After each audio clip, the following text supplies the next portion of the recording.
at that color, still there under all the dust. Beautiful. Take a look at the interior now. These are the original stretcher mounts. Decades of moisture have really taken their toll on the metal framework here. All right, we're clearing ramps now. That front axle is putting up a fight, and the drum is solid.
Okay, that's the last bolt on the driver's side. Now see if we can break the seal on this gasket.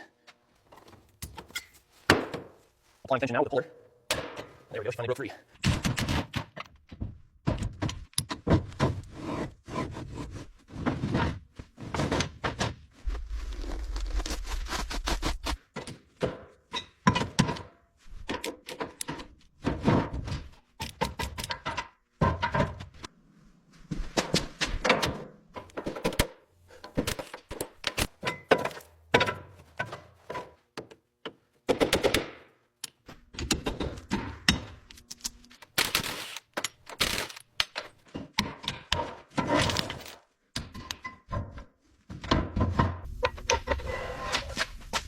Weighing nearly 200 pounds, the transfer case required precise alignment before it can be secured next to the main gearbox for the rebuild.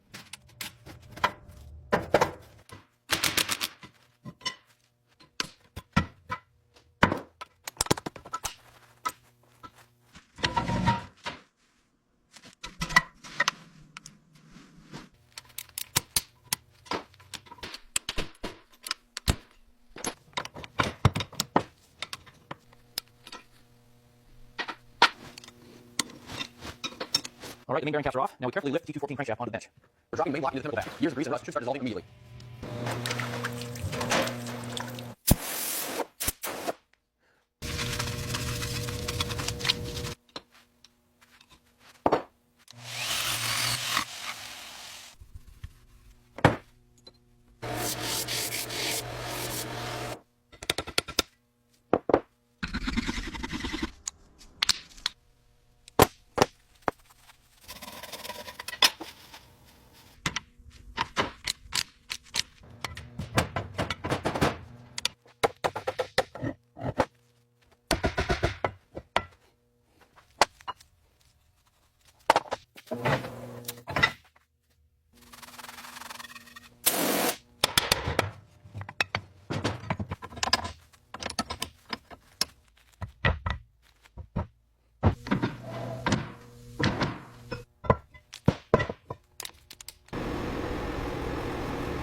All right, the gasket kit for the T214 is all here. Everything matches manifest exactly as specified for the WC54.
We've heavily reinforced the chassis here. Now we're just checking the final torque specs on suspension mounts.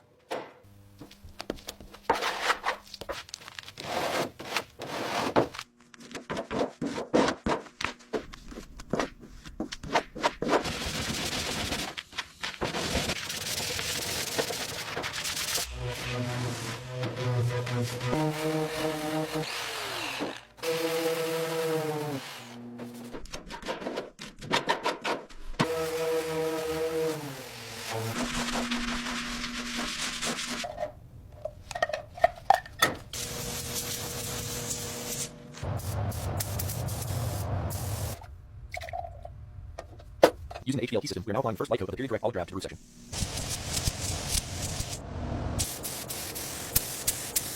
We're applying red cross stencil now, meticulously aligning it to the 1944 specifications. It's crucial for historical accuracy.